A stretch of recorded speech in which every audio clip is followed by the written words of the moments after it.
Hey guys, just before we get to the episode, just wanted to remind everybody that season 7 of the Great Canadian Baking Show is in casting now. So if you're interested and you're in Canada, if you're the next baker that really wants to go into the pavilion, I'm not calling it a tent, it's a pavilion. If you have been baking for a while and want to just see where your skills are at, or if you know someone who's an amazing baker and you think they'd be fantastic inside that pavilion, then get yourself over to the CBC website in the Life section, Great Canadian Baking Show, and there's an application process right there, or just follow the links that you'll find all over social media, including on our Instagram, and you too might be sitting here next year doing a rebaked episode with me. Isn't that what you've always wanted? Anyway, enjoy the podcast.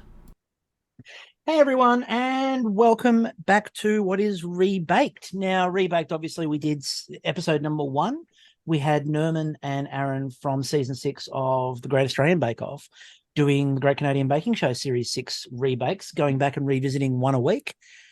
Turnabout is fair play. So what we've done is we've got Chi and Nigel from Series 6 Canadian to do some Australian bakes. How are we both? I'm good. Good to be here, Chris. Super happy to be here. Oh, this will be fantastic. I'm really looking forward to seeing what you do with this.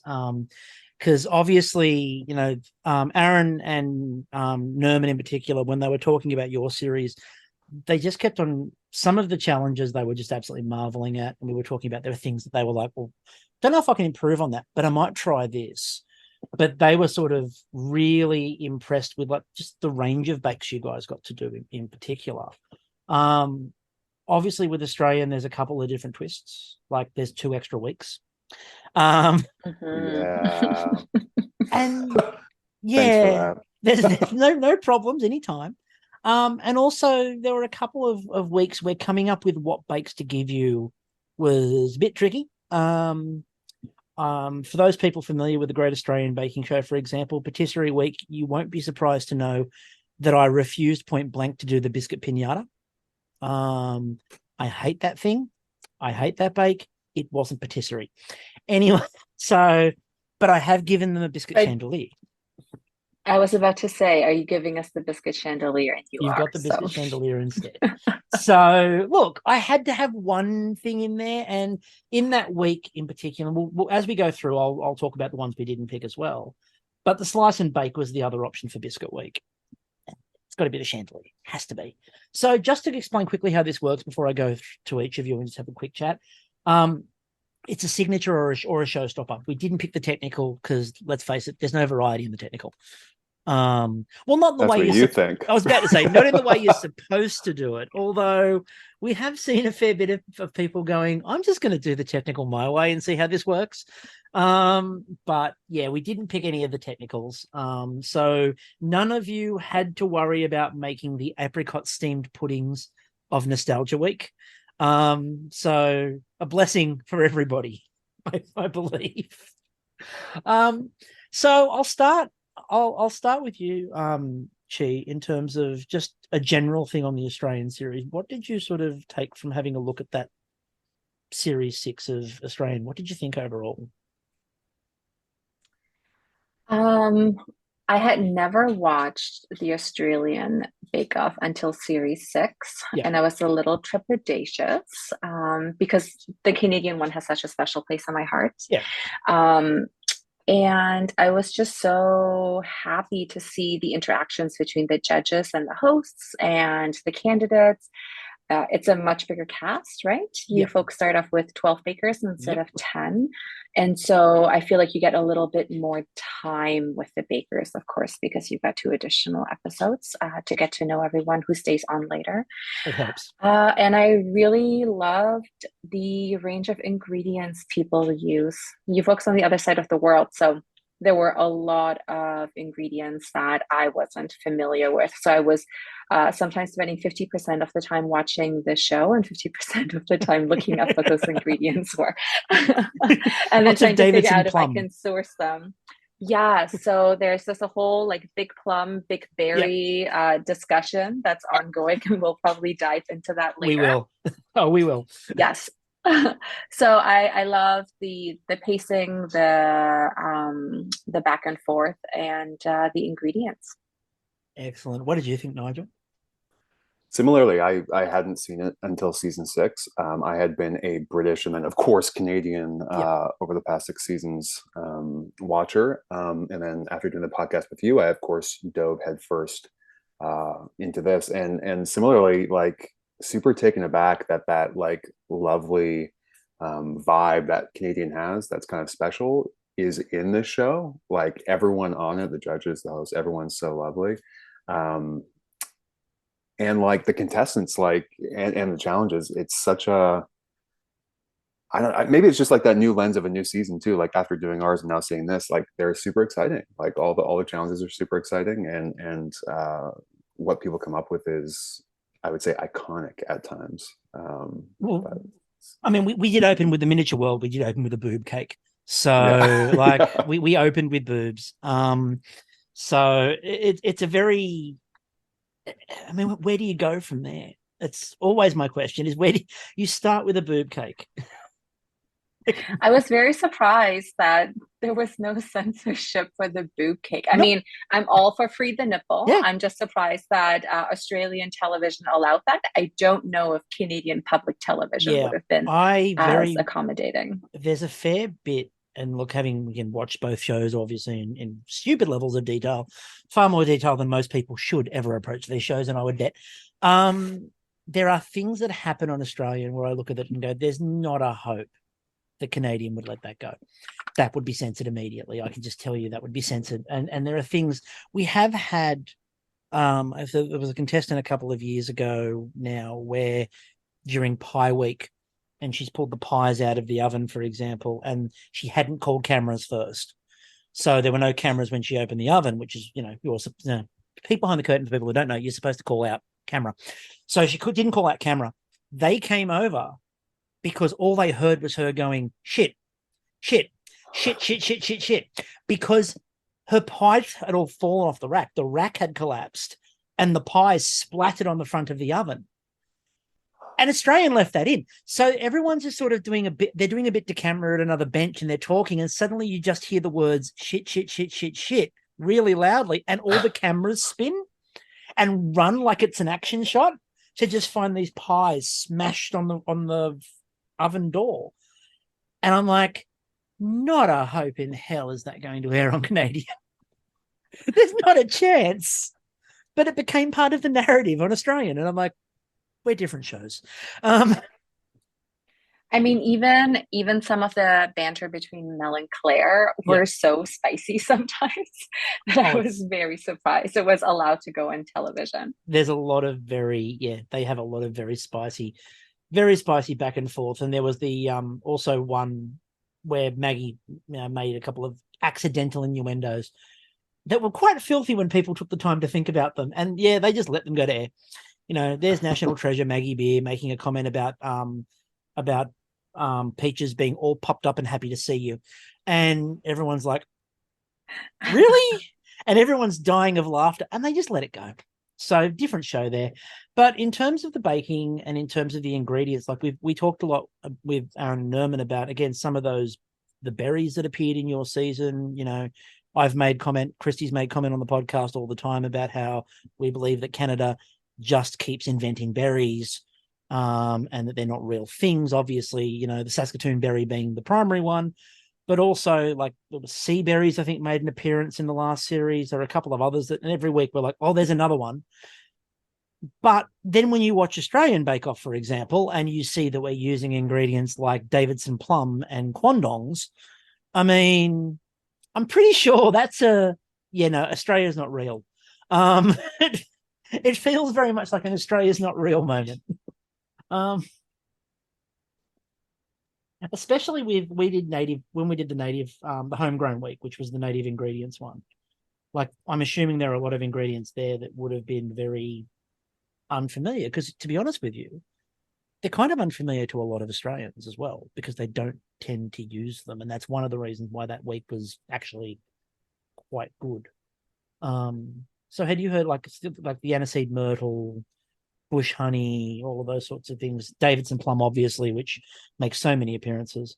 Kind of like Chiro said, that was the most exciting week for me because yeah, you get to learn so mm, much from like one single week. Like if there was one week that we could transport, into the Great Canadian Baking Show without a doubt, I think. I think I'd love to see that with Canadian ingredients. Except what are like some of the ingredients from Canada that would be Well, super native to us? I this don't is know the if we have question. quite the agriculture that Australia has in terms of variety. Well, this is the other question too, because it could be agriculture, but it could also be like, for example, like in that one, that's where Nerman used wallaby and cooked with wallaby meat, for example, which is, one, a very Nerman thing. But it's a very Nerman. If anyone was going to use wallaby, I mean, this is somebody who was openly talked about having a possum guy. So, but like using wallaby, and Australians will eat kangaroo. Wallaby's more rare that you find meat wise than kangaroo. Kangaroo is fairly commonplace. You can it's not something that most people eat daily, but like you can buy it in the supermarket next to like chicken and beef and all those sorts of things. Kangaroo's there. You can buy it. Wallaby's a bit harder to get. So not something that would have been really common usage. But I'm interested to see like what sort of ingredients would be used for a sort of homegrown week in Canada. Again, I feel like, again, for us, obviously the Saskatoon berry stands out, but beyond that, I mean, is there much more you can think of? I I don't know. I'm gonna have to rack my brain because I always joke that Canada is known for poutine and Nanaimo bars and maple syrup, and those are not necessarily I was about to say ingredients, just the Nanaimo sum of our bars. parts. Surely that's the Exactly. answer.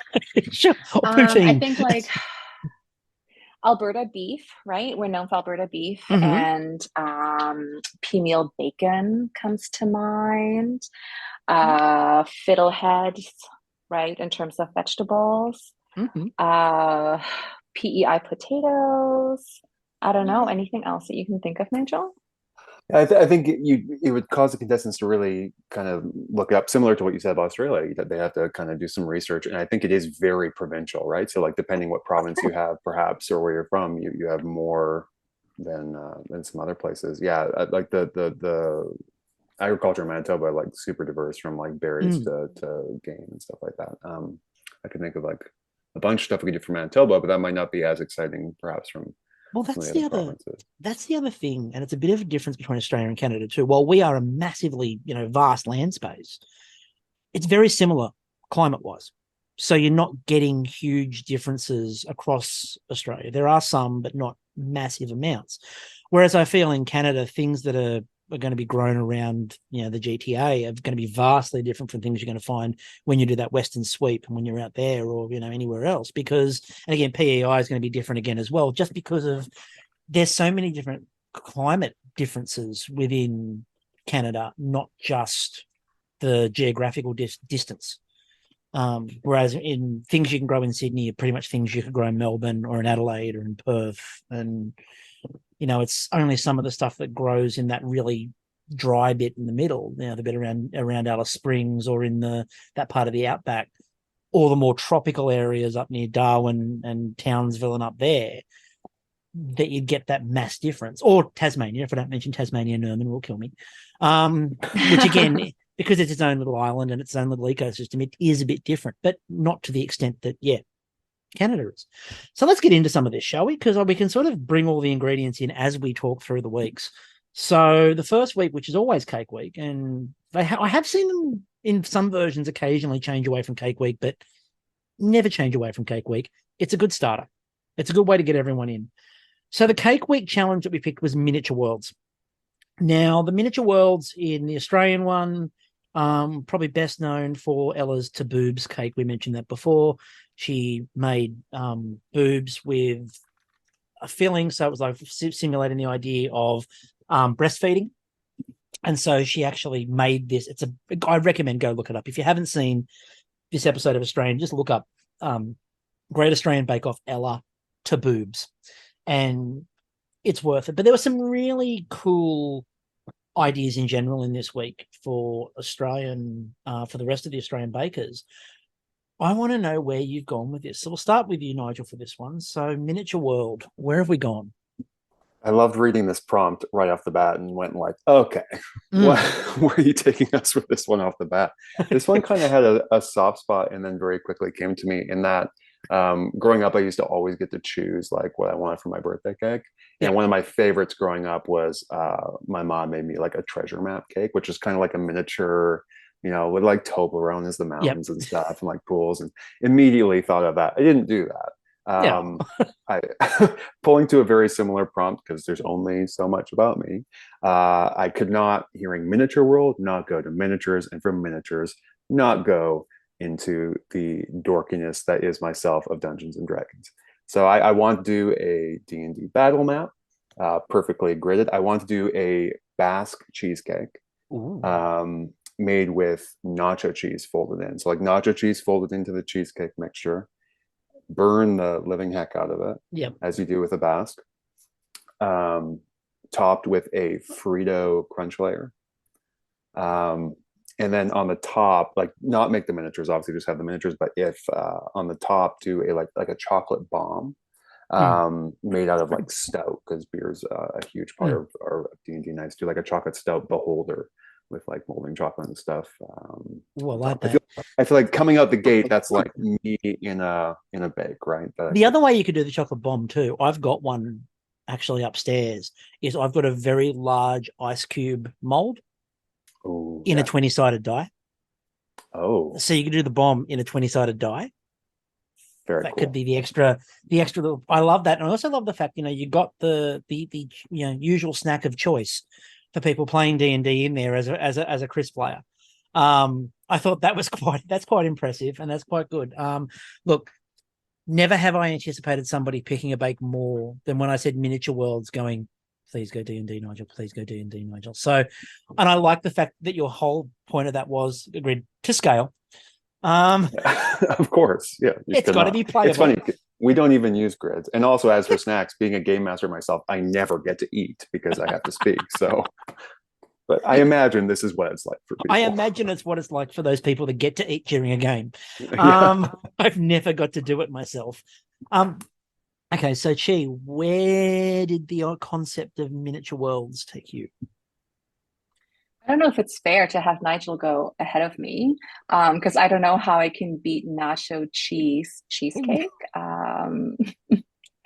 So for me, it's first episode. The judges are trying to get to know us, right? And try to get to know who we are. Mm. So when I thought miniature world cakes, I thought of growing up in the by the North Sea in Germany.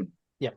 And the one thing that German beaches have that we don't have here are these wicker beach chairs called Strandkorps. Mm-hmm. And so they seat two people very comfortably. They're completely wicker, usually striped blue and white. They have like an overhang. They've got an ottoman that like pulls out, and you get nice and cozy in the beach. So I wanted to make a sort of like a carved cake to look like a Strandkorb. And so it would be based on childhood snacks that I grew up eating. Mm-hmm. So I was thinking a strawberry milk sponge that tastes like strawberry pocky, with a lychee passion fruit jam filling that are reminiscent of the jelly cups that you get from Asian grocery stores that you pop out, has like the lychee center in it. Mm-hmm. And then I love eating mochi nori crunch, so the Japanese rice crackers. So making a mochi nori crunch oat streusel for the crunch element. Encase everything in a vanilla bean Italian meringue buttercream, because that's easier to cover a carved cake in. And then do my decorative piping to make it look like a Strandkorb. So you were worried about how you follow Nigel with nacho cheese, and then like listed hockey and the jelly cups and just those flavors. Like, yeah, no, that's a win. And also, I love those chairs, and I've always been a bit disappointed that Australian beaches don't bother with those. Like, we just don't. And I'm like, why not? Like, we've actually got the climate. I like, first of all, I'm as pale can be. I like the idea of a chair with a cover. It's fantastic. It's what I dream of. I venture near the beach at about 8 o'clock at night. if I do, because it's, and even then, the concept of moonburn, I'm a true story, and she'll kill me when she listens back to this. But the other day we were at a sea bath, and just next to the beach is a really nice sea bath that sort of overlooks off to the coast, and you can see the Pacific Ocean, and you've got like beautiful sort of views. And friends of ours were down, and we were all swimming in the sea bath, and I was just like shirtless in the water, and a friend of ours was wearing a white shirt. And Christy, without her glasses on, looked and wondered why I was over there with the other person, because I'm like, you mean to tell me you think I'm that pale that someone with a very white shirt on, you think that was me? I didn't hear the end of that for the rest of that trip either. Everyone was just giving it to me nonstop about how a white shirt was easily to be distinguished with me with my shirt off. So, yeah. I love it. I really do. I've had... Go ahead, Teresa. Oh, I was just about to say I have gotten one sunburn in my life and it was terrible. So I don't envy you, your delicate skin at all. I once, when I was growing up, we went to the beach, and if we did go to the beach ever, I was beekeeper, long sleeve shirt, long pants, massive hat, the whole works. And we had an uncle, friend of the family uncle, who was like, "Oh, take your shirt off, you'll be fine, you'll be fine." Yeah, that night I had blisters that were about 2 centimeters in height on my back. And I actually had to go to a doctor and get them popped because they were like, "We can't leave them like that." So yeah, I'm always ridiculously careful around the sun, and I live in a country where that's really hard to do. So let's move on. Let's move to Biscuit Week, shall we? Because, it's away from the horrors of sunburn in the sun. Now, this week we had, first of all, the technical was something that you were both very familiar with. It was alfajores. Before we get into what I've actually asked you to talk about here, just quickly with the alfajores thing. Now, obviously, you had to make more of them, but also you had to pressure cook your caramel. What did you think when you then watched the Australian one where they had to make less, but they had to stovetop the caramel? Because I thought that was an interesting difference.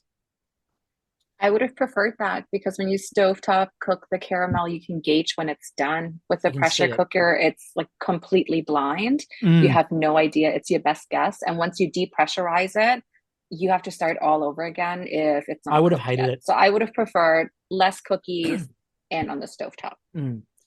I agree. Like, I don't like anything where I can't see it while it's cooking. So like, that's the thing about cakes that I don't like, that you don't know until you cut into it, right? It's like, I want to see what it looks like while it's cooking. It'd be too scary for me. I wouldn't cope. I'd be just looking at the pressure cooker. I just want to see in. I just want to see. I can't. I want to see in. I want to see in. And then also, I think with the Australian ones, they did the double dip. So they'd half dip, chocked, half not. Whereas I think you had to do a half split of the batch. But then we get to the showstopper.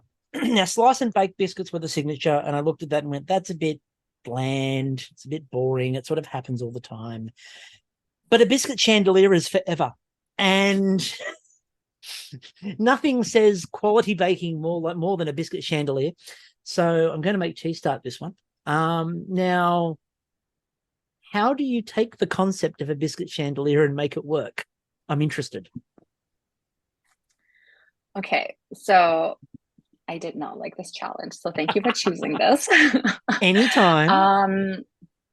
I really loved Norman's chandelier. I thought it was so beautiful and so elegant. I think he did the Pocky, right? Yeah, Norman did Pocky, and that's so Norman. It is so Norman. And so I thought, like, wow, he took like this wonderful snack and turned it into this beautiful chandelier. So I wanted to channel my love for bubble tea and make a biscuit chandelier in the overall shape of a bubble tea cup, and like the straw coming out the top, right? So It would require probably some engineering that I haven't obviously thought about the logistics of, but we're talking fantasy baking here. So I was thinking 2 types of biscuits. One of them, a Thai tea shortbread with a condensed milk cream filling for one. And then a black tea sugar cookie with a oolong cream filling and a brown pearl tapioca filling as well in the center. So something chewy as you bite into the cookie sandwich. The black tea sugar cookie sounds amazing. Mhm. I feel Yeah, like and because they would be buttercream filled, you'd have to like keep them in the fridge to set. So then Yep. that way, when you string them up into the chandelier, they could hold their shape and stick together. And production would absolutely love you for that too, because they'd get the drama of it gets too hot inside there. Will it fall apart? Will it not fall apart? So the camera crews are loving that. So you've helped out with a bit of the theme of the drama. It's a great idea. Always. Exactly. Always with the drama. Always. Nigel, where did you go with this one? Are you saying production likes drama, Chris? I don't know what you're talking I don't about. know. I've never. This one, I went, like, this is a little wild for me, even with this idea. So when I thought biscuit chandelier, I thought I want to go space. I want to go like space mobile. Yep. And immediately my brain went like, oh, what if I made the cookies taste like how astronauts say space smells? So I did some research on what they said space smells like. Ozone, Yep. Walnuts and brake pads, burnt almonds, overcooked meat. So I decided to do two biscuits: Overcooked meat and ozone. Yeah, a burnt almond and an ozone biscuit. Yep. So the burnt almond, do kind of like a almondrado, like a flourless almond kind of vibe, and just kind of like toast the almonds beforehand, and then make them look like I want to do like galaxy, so like alternate, so they kind of make like a spiraling galaxy mobile kind of vibe. And then for the ozone one, I still haven't quite figured out how to make them taste metallic. I thought maybe making them in a cast iron, like if you did a well-seasoned cast iron, and really went hard on a shortbread on one side, but doing a like a lemon shortbread in some sort of iron cooking vessel, so you get a little bit of that metallic taste, apparently would replicate that of ozone. So essentially, a space mobile that tastes what space smells like. I mean, antihistamines do the same thing. So just load them up with an antihistamine and you'll be fine. Plus no allergies. So no, I like the fact that you went with that, like the conceptual. The judges would love the conceptual. I think they'd really enjoy the conceptual idea of this is what I'm going for, thinking a little bit outside of that box. And it's one of the things, we talked about on the episode with Nerman and Aaron. We talked about the differences between British, Australian, and Canadian in terms of the judges and their willingness to sort of move outside of boxes. And as we said, it's one of those things where we feel like Australian, and I think it's had a lot to do as well with the fact that Matt and Maggie have worked with each other for so long, that they have become more willing to sort of move outside of the box. And I think that's something that's been really interesting to watch. And I think something like that, they'd go, okay, let's see how that works. That could be something that could be quite interesting. Obviously, with new judges coming into Australian for the next season, that'll be really interesting to see how something like that would go, because I don't think anyone knows what to expect there. So plus it sounds cool to say you made an ozone cookie, even if it just tastes like lemon and iron. It's like, I made an ozone cookie. What? An ozone cookie? Sure. And then all you have to do, though, is challenge them to tell you it doesn't taste like ozone. Exactly. Go on, you tell me it doesn't taste like ozone. Prove it. Prove it. I bet you can't. So, Bread Week. I really liked the Australian Bread Week. I thought it was really good. It was probably one of my favorite weeks they did. In terms of that week, that was the other one where the technical was one that you did, except you added raisins, I believe. The Swedish cinnamon and cardamom bread. So that was one that was done with you as well. Now, I thought about focaccia, but again, focaccias are very, every bread week, every second bread week does a focaccia. The flavored bread rolls, though, I thought was a really good idea to do something on, because I thought it was, of all of the challenges, and it feels really weird to suggest that bread rolls is one of those challenges where the bakers really stepped outside and did something that was amazing flavor-wise. But those flavored bread rolls in that bread week, people really went for it. And like the level of flavors that were coming through was sensational. Like with other weeks, there's a lot more trickery going on, but with bread week, not as much. And I don't know what you thought, but I thought that the flavored bread rolls was sort of, in terms of quality of baking, one of the strongest challenges on that series. 100%. And now I feel so embarrassed with what I chose to do for this one. No, because again, it's the quality. It's the quality of what you do. It's not so much about what you picked as the flavor. It's execution. It's execution. I don't know. So who wants to lead us off with their flavored bread rolls? I mean, Nigel, you already set the mood, go on, Nigel. so I feel like you have to tell us. It's a short one. Don't worry. Yeah, this is the one I was really thinking about changing after seeing, like, especially now that you said all that beautiful stuff, Chris, about how amazing these were. And I agree, they were so well done. So my rolls are based on Red Lobster biscuits. Ooh, that's a genius concept. So it's based on something that's actually very near and dear to me, which is when me and my partner Kendra got together. We have this long running joke that if we were ever gonna break up, we wouldn't break up. We would ask the other person to go for dinner at Red Lobster. So we've never been to Red Lobster, and that's just like the whole joke. So I thought, what's funnier than making dinner rolls that I would call crustacean a la rouge, and do like that cheese herbed, crackling on top of like beautiful butter roll. The only way that could have been better is if the challenge was a pull apart. Really leaning on the story for that one. Lobster, I love that. That's sensational. And again, that's brilliant.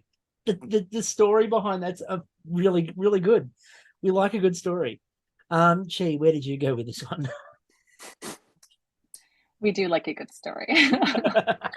For the flavored rolls, I mean, savory for me, again, is the way to go. And I don't know if you guys are familiar with bánh xèo in Vietnamese cuisine. Yes, I'm the nodding sizzling furiously. savory pancake. Okay, good. So xèo means like crispy or sizzling. And so my idea would be to make a coconut bun, right? A coconut roll, because bánh xèo is made with coconut cream and wheat and rice flour. And then fill that with shrimp and pork belly, bean sprouts. And the trick would be to fill it and cook it in a way that still allows the bean sprouts to maintain some of the crunch, because that's part of the fun about eating bánh xèo, right? Mung beans would be in there, green onions in the filling. And so then the idea would be to have that coconut bun holding this like delicate savory filling. And then because you can't really mimic the crunch on a baked roll, to then grate Parmesan cheese on top of that, so that when it bakes, it creates this crust. And when you bite into it, it would mimic the idea of eating a fresh bánh xèo in Vietnam.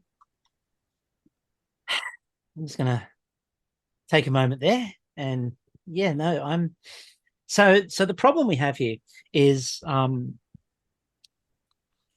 we get a lot of really good, really, really, really good quality, being in Australia and having so many different groups from different parts of Asia, obviously being part of the Asian region, as much as a lot of people in Australia don't like to acknowledge that. We get a lot of really, really, really good quality food from all over that part of the world. So, and there's a suburb not too far from us in Miscellaneous City, Cabramatta, that is absolute Vietnamese food heaven. It's where all of the migrants post-war ended up. They all ended up in Cabramatta. And so the restaurants in Cabramatta are next level. And that just sounds like something where I'd walk past and sort of one of the bakeries and just go, oh, yes, please. Yes, we'll have many of those. Thank you very much. We'll have as many of those as we can. So we love a story, but we also just love really kick-ass Vietnamese food. And yeah, you had me at pork belly. Pork belly and shrimp. It's the perfect combination. Oh, it's amazing.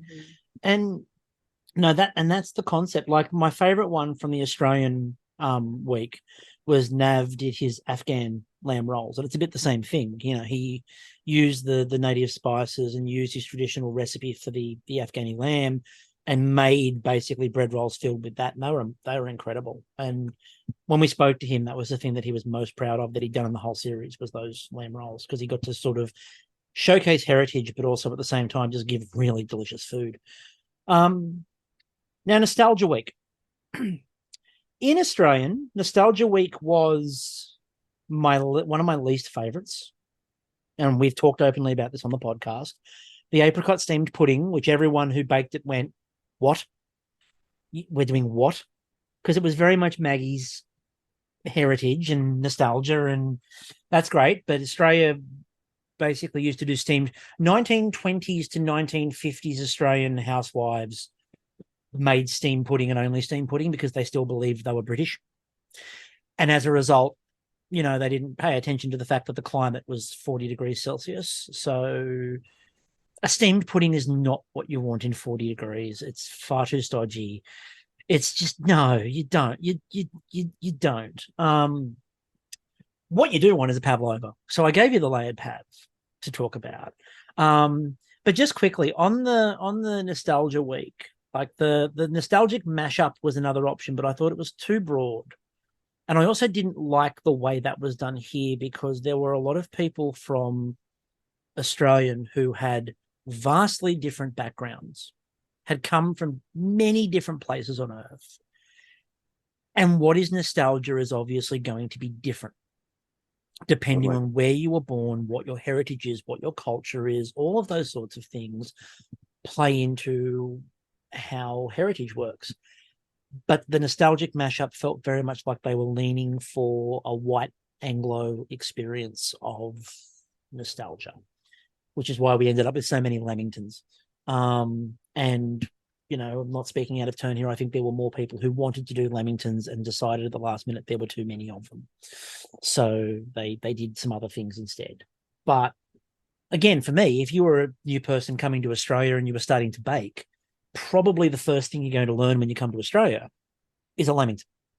Because, again, it was done in the first challenge of the season before yours for Canadian. Yeah. It was the technical for week one. It's quintessential Australian baking. So that's why you do that. Now, the pavlova, an Australian classic, and when I say Australian classic, of course, it's from New Zealand, but that's what all the best Australian classics are, stolen from the Kiwis. Stolen from the Kiwis. It's like Russell Crowe. When Russell Crowe's doing things that are really good and he's winning things, he's Australia's Russell Crowe. And when he's getting in trouble for throwing phones at people in hotels, he's that Kiwi. So it's the way it works. So I'm going to start with Chi for the Pav. What did we think for the pavlova? Okay, so since it was Nostalgia Week, I wanted to throw back to Linzer cookies, which is what I grew up eating in Germany. So for me, a layered Linzer cookie pavlova would obviously have the meringue layers. I would make an almond shortbread mousse to fill the layers with. We would have a raspberry anise jam as well, very strong on the anise flavor because Germans love the licorice. Fresh strawberries, and then pop rock white chocolate bark as extra crunch because the meringue is soft, the mousse is soft, the jam is soft, and so white chocolate pop rock crunch for texture and some fun. That pop rock, yes, I'm here. I'm very much here for that. Nigel, where do we go? You thought I was joking when we talked before we started rolling here, but I went to Aspects. I like me some meat jelly. I need to isolate that line out. I like me some meat jelly.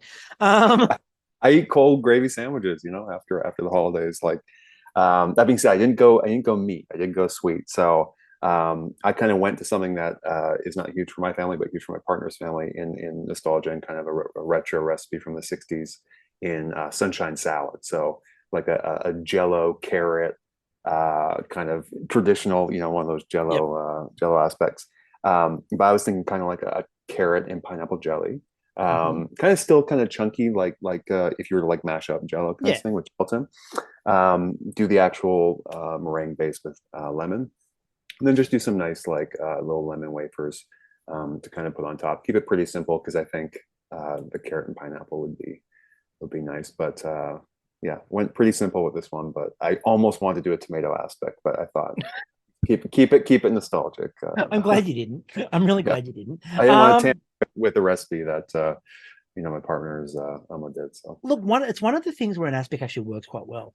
That idea for the top of the pav. I mean, it's one of those things too. How common are pavlovas in Canada? Because I mean, I think they've appeared as a challenge in previous series as well. I'm sure they have. Pavlovas in Canada, I think. I don't know about the Canadian baking show, but I know that I definitely encountered them in the wild.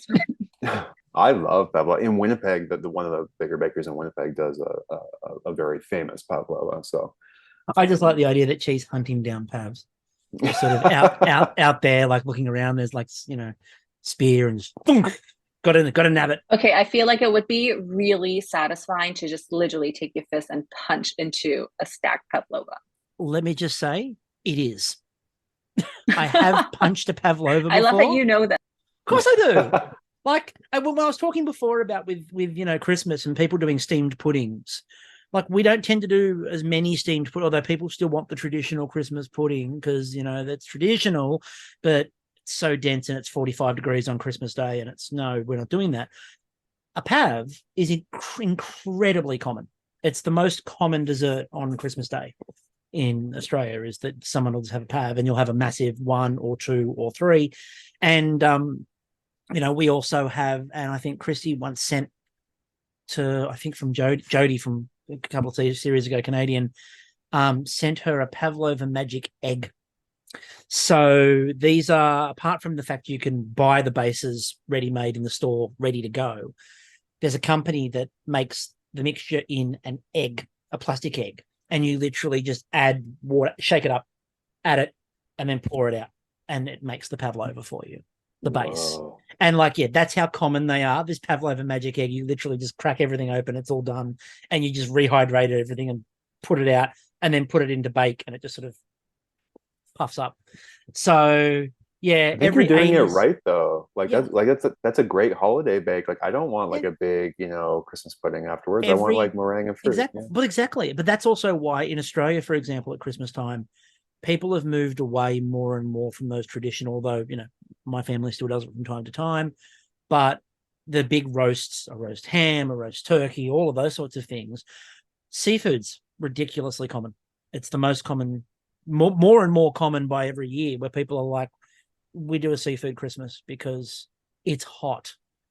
And we don't really, I'm not standing in a kitchen all day with a turkey that's been in the oven forever, and then I've got to open it up and everything's stupidly hot. You know what? Let's just get some prawns and, seafood. It makes far more sense. The most overrun place in Sydney on Christmas Eve is the Sydney fish markets, because everyone just goes down to Sydney fish markets, and it opens at 4 o'clock in the morning on Christmas Eve, and the lines are out the door at 4 o'clock in the morning. People camp overnight. Homegrown week. Homegrown week will be interesting because, especially trying to come up with what sort of flavors a homegrown week for Canada is going to produce. So the options for this week were interesting. Like the Australian native bread sculpture, didn't really feel the need to do a bread sculpture. Again, a dime a dozen. Everyone does a bread sculpture. Some people make witches coming out of ovens. But open galettes. Interesting concept. This was also a really interesting week overall because, again, Australians don't tend to be introduced to a lot of these flavors through traditional food shows. And it's only something in the last 5 years that we've really started to see in Australia, that chefs and celebrity chefs and TV shows are starting to talk more and more about correct use of native ingredients. And I mean, MasterChef Australia, which we've praised when it deserves praise, and we've criticized the hell out of it when it deserves that too. But they the other year did a thing where they went off to the Arnhem Land region and got elders and people from that area to talk about how they would traditionally use a lot of those ingredients effectively and correctly, and the way that you treat those things. So it wasn't just, oh yeah, throw it in there and do whatever you want with it. It was, this is how it's traditionally used. This is how you'd, and things like, and we joke about it all the time, like Davidson plum, which has, become a running joke on the podcast. But in the last 4 or 5 years, it's also become far more common that it's just been used. It was never mentioned. So I'm really interested to see what we think of the idea of a homegrown week. So we'll start with you, Nigel, for this one. What did we go with for the open galette? Yeah, so this one, I love galettes. I definitely went provincial, like in Manitoba. So like we're on Treaty 1 territory, so like Anishinaabe, Cree, Ojibwe, Dene, Red River Métis. And I wanted to go kind of like with what our province has. So I thought, starting even just with the flake, kind of like a wild rice flour. I know you can get wild rice flour, or mill it yourself, going to the show. And this is where I really went like sweet or savory, like which way do you go with a galette? And I think I'd be doing a disservice if I didn't do bison from Manitoba. So like super, super lean. So you'd have to do a berry with it. I don't want to start a berry debate on the podcast. But I did think, like even just a wild blueberry or wild strawberry from Western Manitoba would pair really nice with like a lean bison in the galette form. And maybe some like puffed wild rice on top. Like it just could be really tasty. Yeah, that feels, again, it feels like a good mix. Again, the bison we've only seen bison a couple of times in the entire run of Canadian. I'm really intrigued by the fact that we've seen it. I think maybe less than 5 times it's popped up as an ingredient. I remember it popped up in season 1. It might have popped up again in season 2 from memory, but it's something we haven't seen used a lot. So that would be quite intriguing. And it's funny when you do this, like I at first I was like, I shouldn't do bison. Like, bison's quite popular now. And then I was reminded that like it's popular here, everyone has it here, but that not necessarily everywhere else. So yeah. So Chi, what would you do for the open galette? I love breakfast at any time of the day. So I thought of doing a breakfast for dinner galette. Leaning on a sweet maple flavored galette pastry dough, having like a cheesy, eggy ricotta filling on the base, topping it with BC salmon, some sauteed fiddleheads and sauteed mushrooms as well. Cutting up some bread croutons on top so that they toast in the oven as the galette bakes, and then finishing it up with cracked eggs on top for the last 10 minutes before pulling out the entire galette and finishing off with a sage pesto. What I like about that is, surprisingly for a baking concept, breakfast is really underrepresented on Bake Off. And I'm amazed by that. Like, you would think that breakfast would be far more widely represented on Bake Off.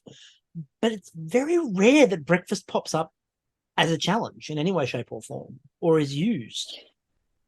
As a challenge, but Christy did make her kawaii breakfast cakes. Yeah, and that's where episode 1 of our season. And that's where it stands out, because you get, someone did breakfast, and you're like, why do more people not do breakfast? And like, you see it when people do pastries. That's the only other time where you might see it, when they're doing a Danish and they go, it's a breakfast Danish, And I believe once, I know that I think it was Australian or British who did breakfast pastries as a challenge and left it that broad that you could do whatever breakfast pastries you chose.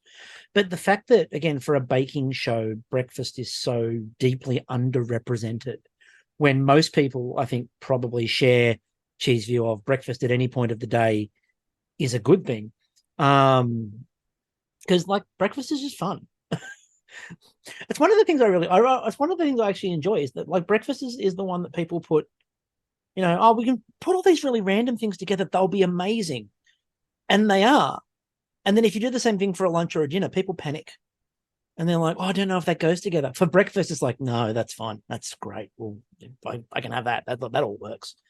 So yeah, I would very much like to see more breakfast representation, and that's a really good combination. I like the cracking of the eggs the last 10 minutes just so they cook through as well.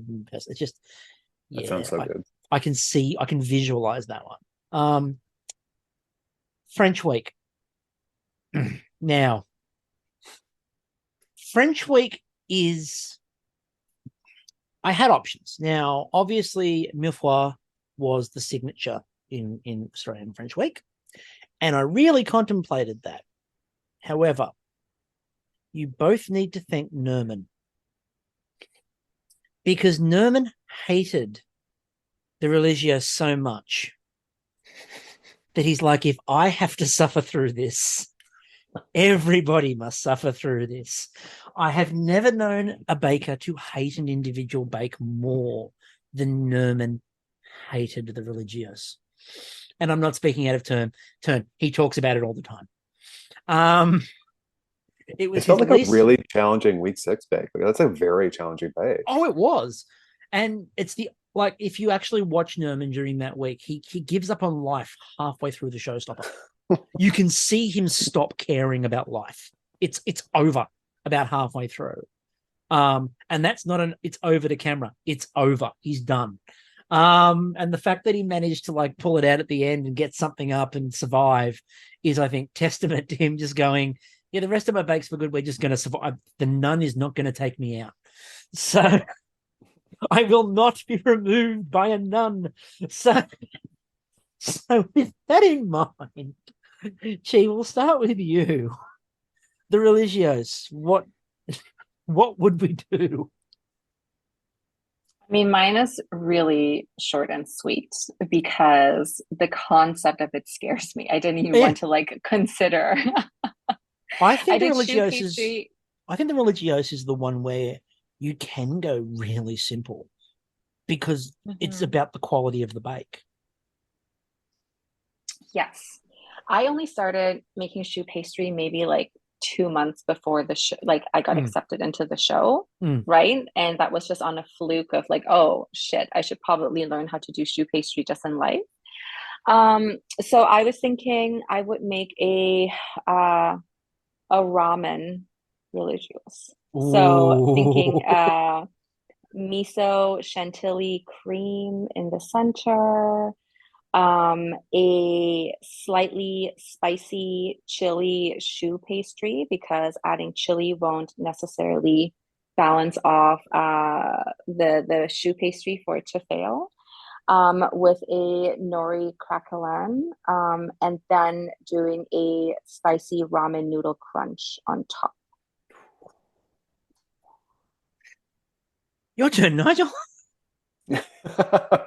Do I have to? That sounds incredible. Yeah, we can just have cheese. We can.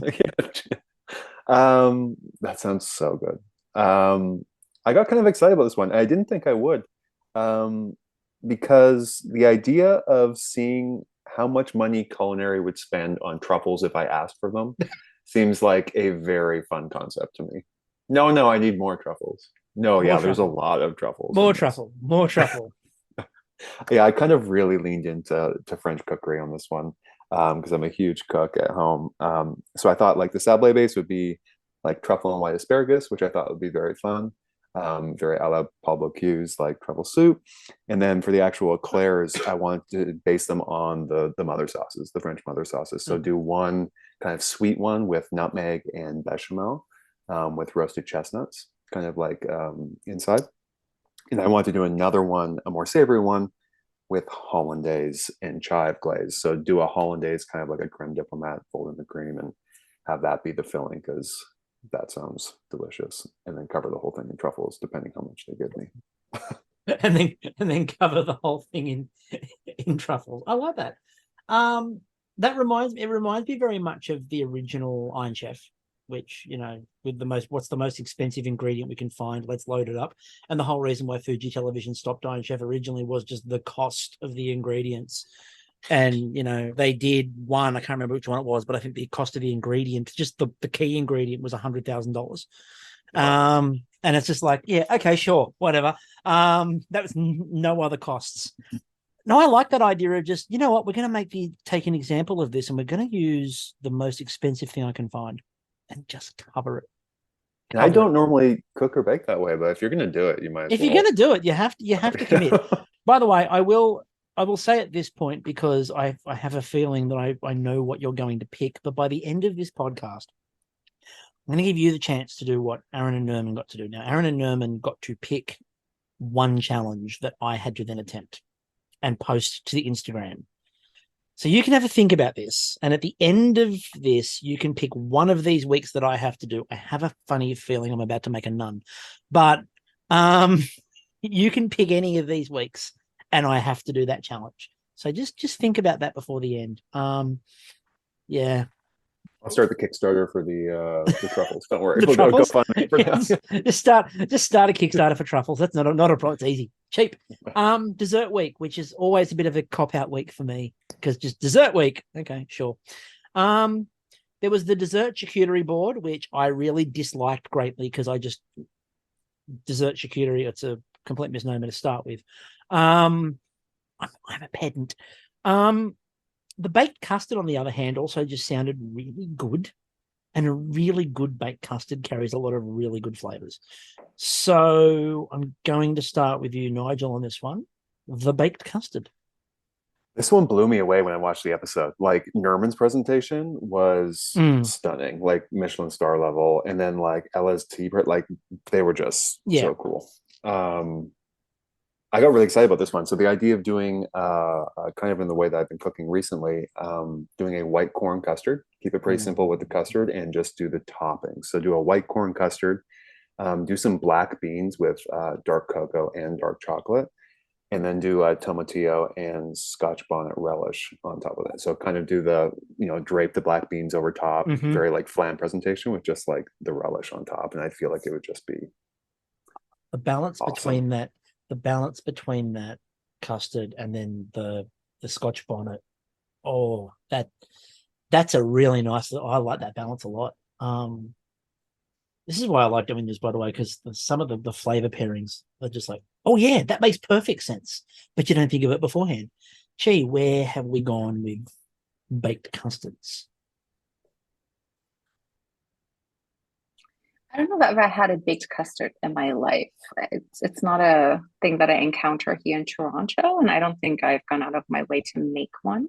But if I had to make one, I would probably take the Chinese Tang Yuan glutinous rice dessert soup and turn that into a baked custard. So a red bean and coconut custard base with black sesame swirled throughout, and then making chewy mochi and dropping it into the custard before baking, because while it's hot, the mochi will continue to stay chewy. So then when you eat it, you're basically eating the dessert soup in custard form, including the chewy glutinous rice part. Oh, yeah, that would be good. That would be very good. And I've had the Chinese dish you're basing it on, and yes, okay, I'm here for that. I'm very here for that. What I like about the idea of the baked custard is I think it does give you a really sort of open flavor profile. And like Hoda made Nefet, which I absolutely love. And that's again one of the other benefits of where we are in the country is there's a very strong Middle Eastern community, so we can actually get a lot of that as well from the Middle East and in Middle Eastern communities. There's a really strong Lebanese community not too far away, so there's really good Middle Eastern and sort of Lebanese and those flavors as well. So yeah, what I like about this challenge is that it lets you really, especially with like just different cultures, most cultures have some variant on a baked custard or a custard that you can do this with, that you can just adapt the flavors to. And I really like that idea, Chi, of taking that Chinese base and building on that. Fruit and veg week.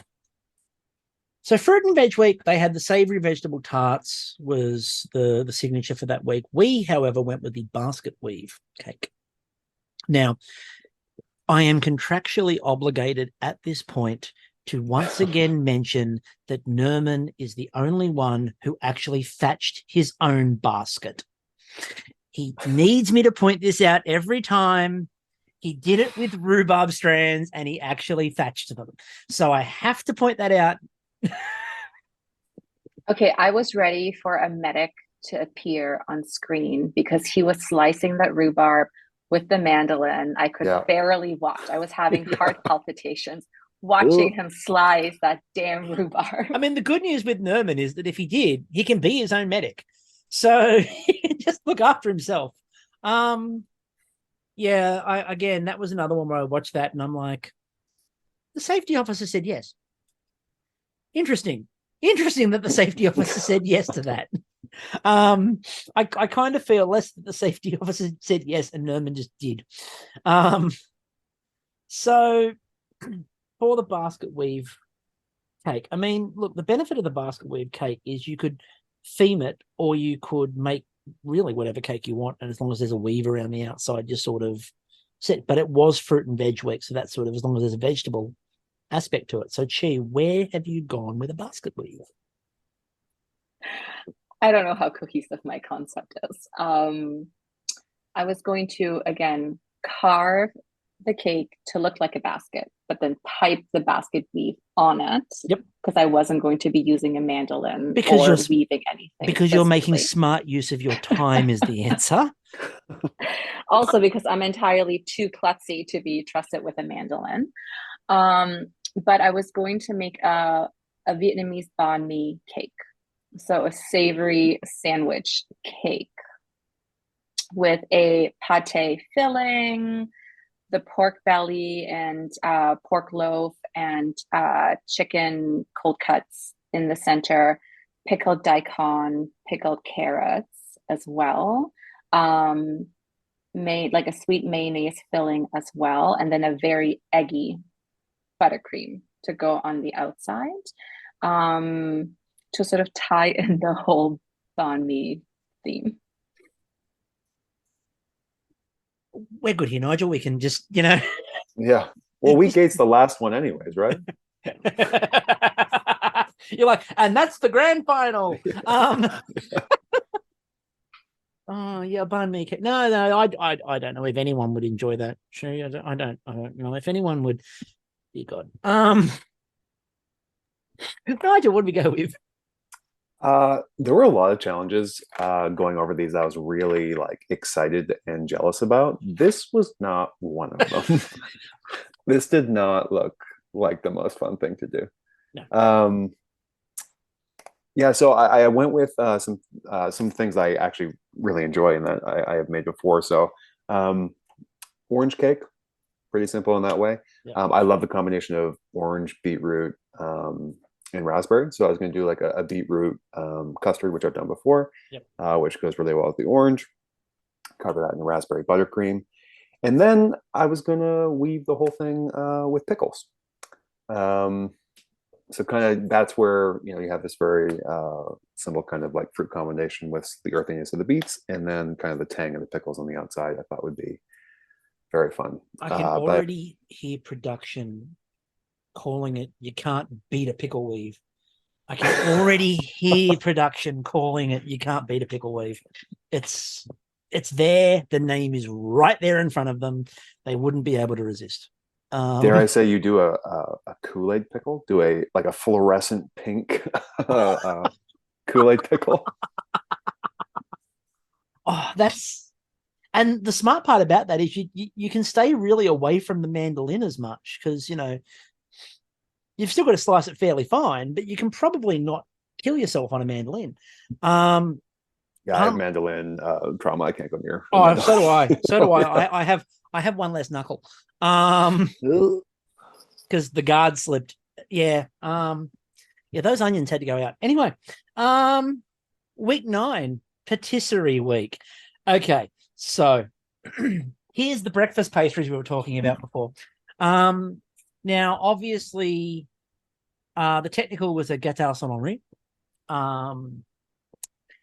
The showstopper this week was the gravity-defying biscuit pinata, which I refused point blank to do again on the basis of no. That's the whole basis. The whole basis is no. I am still having arguments with people involved in the show about that being a good idea or not. I am still very anti-biscuit pinata, and I don't care that Nerman's head looked really cool. I could not care less that Nerman's biscuit head was wonderful and the story was fantastic. It's not patisserie. Anyway, now I have that out of my system. Breakfast pastries. Nigel, lead us off with the breakfast pastry. Piggybacking on what we talked about breakfast before, breakfast and brunch are like sacred in this household and very important to me. Like breakfast is everything. So I kind of went with some stuff that I really like to cook and things that I like to eat at home. So one sweet, one savory. A Danish with kind of like a potato hash. Go very heavy in the paprika in the Danish, with kind of like some sliced potatoes, almost like a scallop potato kind of layer, covered with farmer sausage, which is huge in Manitoba. So like smoked farmer sausage. And then I won't go ahead. Sir. Just what is is that just a normal sausage or a particular flavor? Yeah, gosh, I'm gonna sound so silly trying to explain it. It just, there's a town called Winkler, south of Manitoba, and it's done all over southern Manitoba, and it's very heavily smoked. So it's such a unique taste that is, you would like it, Chris. But I know about you. I'll have to send you some. You've talked about it being smoked. I'm definitely already there. I'm there. Yeah. I mean, you know, I believe chorizo is the meat of the gods, so we're on the right track already. And then do something sweet. Do kind of like a roll with some puff, buckwheat, and Saskatoon berries. They had to find their way in there. They were going to find their way, and I will stand by them, Chris. You can. I found the bag of dried ones actually that we got sent, because we got sent the dried ones, the freeze dried ones, by Jody. And look, when we tried them, they're fine. Like, we don't mind them. It's just that the amount of berries that seem to be invented day by day in Canada. No, but buckwheat pancakes with like Saskatoon berries are like a staple. So I had to go with that for a roll. So where did we go, Chi, with given that, as we've already talked about, our love of breakfast? So I went with 2 types of Danishes for my breakfast pastries.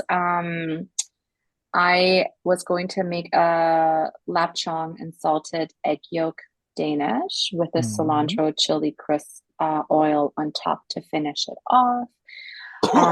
For my Vietnamese flavor. And then Black Forest cherry cake is my favorite cake ever. And that's the only cake I want for my birthday. And so going with the Black Forest cherry cake Danish, I guess, right? So dark chocolate, sour cherries, vanilla pastry cream, dark chocolate flakes on top. It's really interesting because I'm not a massive cherry fan, except in a Black Forest, at which point it's perfectly acceptable. And not only acceptable, but obviously requirements. So yeah, that's the only way I really like that. And we have, don't know what the equivalency would be over there. We have a chocolate bar, which is a cherry ripe here, and I love cherry ripes, but that's cherry and coconut together, which is a really nice combination. But yeah, no, both of those are very. Yep, no, I'm here. Especially, as I said, the Black Forest pastry is, that's a good one. We've had, I think one of the previous seasons. Well, I think you might have even seen the episode, Chi, but Claudia's Black Forest that she made in the previous series, which was just sensational. Claudia's baking. Claudia's baking is amazing. Series 6, I went back and I watched Claudia's series, and I had to message her. I'm like, I love all of your German baking. I grew up in Germany. I feel very nostalgic. Yes, Claudia's baking, especially her German baking, obviously, but yeah, Claudia's baking, and that Black Forest that she made in particular, those Black Forest crepes, were just sensational, especially in the time frame that she had, and then the decoration she put on top of those. And that it's just absolutely staggering. Again, I've said to go look up the taboo cake. The other one is go and look up, if you haven't seen that series of Australian, look up Great Australian Bake Off Claudia Black Forest, and it's staggeringly pretty. And it's crepes, it's crepe cake, and it doesn't. You will look at it and you go, really? But it's just incredible. There's a reason that Claudia, I'm not going to say where she came in the show for people who haven't seen it, but she did very, very well. Let's just put it like that. So she's an amazing baker and an amazing human, which is always nice to know as well. Um, so speaking of amazing humans, it's time for these two amazing humans to get to the finale, which they think was 2 episodes ago because, of course, Canadian. But I was kind because there were 2 options here. One is a fondant fancy. I don't know anybody who bakes who loves fondant fancies. Nobody I know loves a fondant fancy. I think that fondant fancies are a waste of cake and fondant, and I'm not a big fan of fondant, and I still think it's a waste. So that gives you an idea. The other one, though, the ultimate dream home cake. How could I not go with that one for this challenge? We've seen there was a version of that in a couple of seasons ago in Canadian, obviously, where we had James made his solar powered house. If you remember, that was a challenge. Really enjoyed those challenges, obviously. But the ultimate dream home cake, and I thought in this episode in Australia, I thought all 3 houses were incredible, including the fact that we then got the story from Aaron's mother about Aaron falling out of the tree house. And I like bringing this up because I know Aaron hates it. So I'm just bringing this up for him to add extra trauma. But yeah, all 3 of those I thought were really, really cool. And I can't wait to hear where you'd go with this. So we'll start with you, Chi, on this one. Okay, so my ultimate dream home would be a little cottage somewhere, preferably with a gardener because I'm terrible at gardening, but I like gardens, right? I don't want to have to do the weeding myself. I'm the same. I love gardens. I love lawns. I'm not doing either of those things. Thank you. My house plants are currently mad because I haven't watered them in about 6 weeks. So here we are. They're mad. They're not dying. They're mad. They're mad. They're mad. Only the strong survive in this household. That's what it is. So I would do a carved house. I don't know why I'm doing carved cakes all of a sudden in this competition because I've done exactly 1 carved cake in my life. But I would do a little carved cottage sloped roof. And I would want to mimic like a Chinese bakery cake, right? So a Vietnamese coffee mocha chiffon sponge with a soursop custard, a mung bean and coconut pastry cream to sort of tie in the tropical flavors. For the crunch, I would do a mung bean and almond caramel crunch to layer in between and tie in the more savory notes of the mocha chiffon, and then finish that off with a mangosteen buttercream to again do tropical fruits that you can find in Vietnam.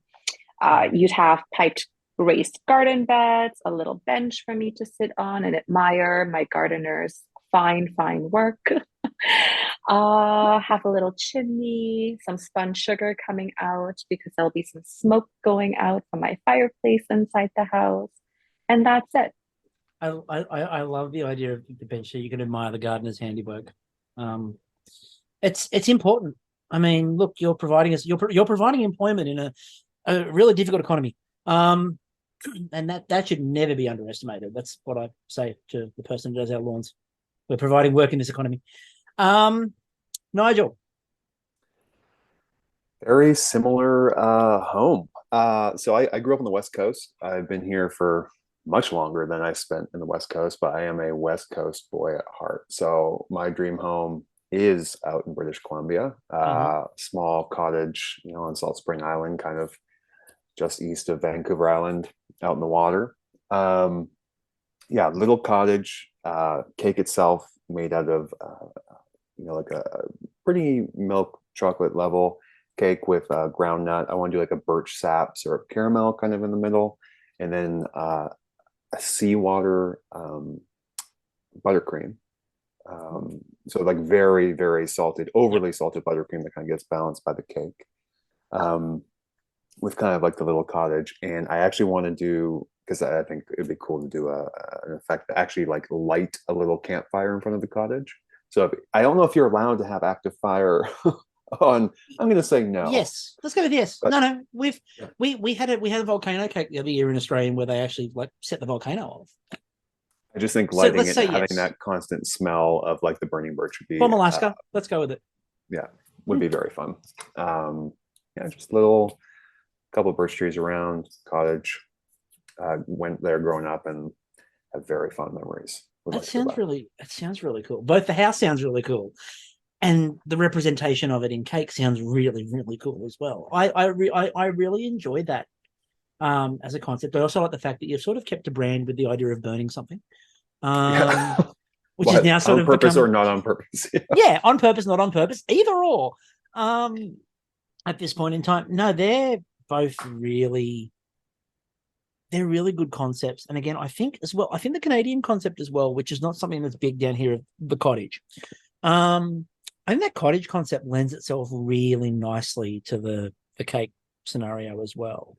Looks more quaint than when you do this build one of the Australian dream homes. It's like, no, there's a lot of yard for a start. There's a lot of yard.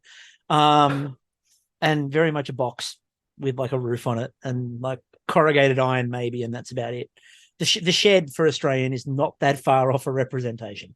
It's not that far off, except it's far classier than the normal houses that you'd see. So that's 10 weeks. You did that beautifully. Now, before we wrap this up, and I ask you for final views, which of these am I going to have to attempt and put on Instagram? What do we think? One of these weeks. It's not one of your challenges. One of these weeks, I'm going to do my own thing. Now, I kind of want to steer you away from the nun, even though I can make shoe because I don't want to suffer. But I don't really want to suffer. You've already done shoe. I have done shoe badly, which is a rarity for me. It's the one thing I can usually do. Mostly because I want you to also have to eat it. I want you to do the aspic. I will make a pavlova with an aspic. Love it. Okay. I will make a pavlova with an aspic.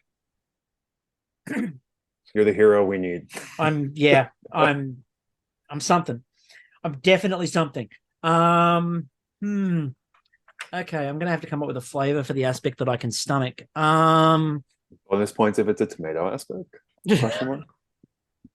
Yeah, it's not gonna be a liver one. Definitely no chicken liver in that one. I will eat liver in the right circumstances. Just aspic is never the right circumstance. never the right circumstance. You kind of had the cool idea with the pineapple and I like those sort of a sweeter one. I think might work. Mangoes. Just felt like if I went meat jelly, it'd just be problematic. Mangoes, I think. We're hitting the tail end of mango season, so there's still some good mangoes around. That could work. I might do a mango. Thank you very much. So before we finish up, any other last views on Australian or baking in general or ingredients or anything, please? If not, anything you want to plug? No one wants to plug anything. 10 weeks is too many weeks, Chris. After looking at this, I only did 3 weeks in real life, and this, like, even just planning 10 weeks feels like like 10 weeks is too many.